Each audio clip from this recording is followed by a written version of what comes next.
Coaching संस्थानों में एक समय पढ़ाने का अर्थ होता था सिलेबस पूरा करवाना, और पढ़ाने की सफलता सिलेक्शन रेट से तय की जाती थी। लेकिन रील और फ्री डेटा का कॉम्बिनेशन इतना खतरनाक बना कि इससे कई टीचर सोशल मीडिया इन्फ्लुएंसर बन गए। अब यहाँ तक तो ठीक था, लेकिन समस्या तब आई जब ये कथित सर पढ़ाने के नाम पर अपना एजेंडा ठेलने लगे। इस लिस्ट में वैसे तो कई नाम हैं, लेकिन अभी मार्केट में टॉप एजेंडाधारी चल रहे हैं फैजल खान उर्फ खान सर। नमस्कार, मैं अभिषेक, आप देख रहे हैं द पैम्फलेट। दोस्तों, फैजल खान एक पॉडकास्ट में शब्दों की ऐसी लफ्फाजी करते हैं कि सुनकर लगे कि मानो हम भारत नहीं युगांडा में रह रहे हैं।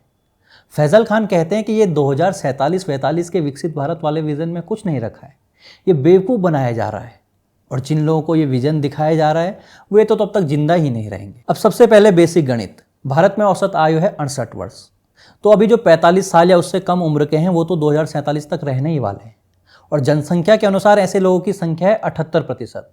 यानी विकसित भारत का लक्ष्य कोई दूसरी सदी का नहीं है, ये 2047 का है, और आज के भारत की उसमें अहम भूमिका है। तो पहली बात, फैजल जी, आप रील ग्रहीता कौम को ये बेवकूफ़ बनाना बंद कीजिए कि 2047 तक आज की पीढ़ी खत्म होने वाली है। अब दूसरी बात, आप सवाल पूछते हैं कि 2047 तक अगर बदलाव का विजन है तो 2025 तक कितना आगे बढ़े। सवाल सही है, पूछा भी जाना चाहिए, लेकिन सामने की कुर्सी पर ऐसे पत्रकार महोदय बैठे हैं जो इस बात पर तथ्यों से टोकने की बजाय दांत निपोर रहे हैं।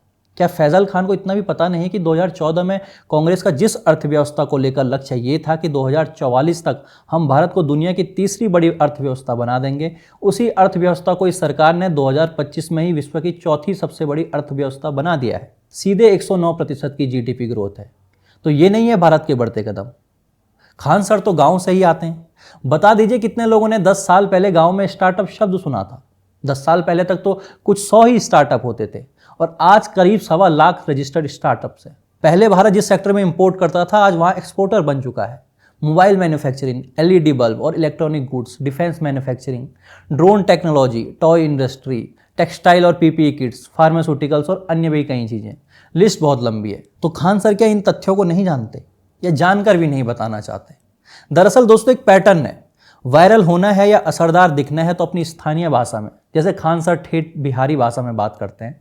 अब इसमें कुछ ऐसी बात कर दो कि जैसे भारत अगर चौथी लार्जेस्ट इकोनॉमी बना तो आप झुग्गी के अंदर जाकर रील बना दो।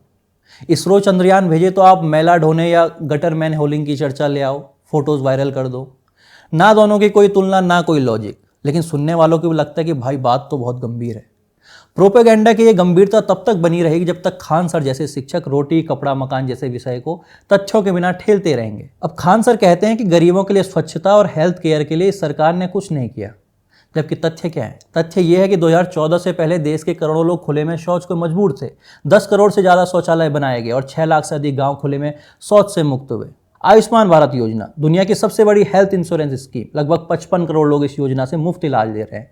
जन औषधि केंद्रों ने दवा सस्ती कर दी। देश भर में 10,000 से अधिक जन औषधि केंद्र खुले हैं, जहां दवाएं 50% से 90% तक सस्ती मिलती हैं। अब देखिए, जैसे खान सर ने अपने छात्रों को खाना खिलवाया तो लाखों रील भी बनवाई, प्रचार भी किया, लेकिन अब सरकार अपने काम का ऐसे प्रचार नहीं कर सकती। हालांकि लाभार्थी वर्ग स्वयं चुनावों में काम पर मुहर लगा ही देता है, लेकिन खान सर की ऐसी क्या मजबूरी है कि वह पढ़ाने से इतर पार्टियों का एजेंडा भी ठेलने लग गए हैं। एक जगह वे कहते हैं कि भारत में महिलाओं के लिए कुछ नहीं किया जा रहा है। भाई, ये बात तो शायद कोई कम पढ़ा लिखा भी कह पाए, क्योंकि सब कुछ तो दिख रहा है, और यही हमारे आसपास दिख रहा है।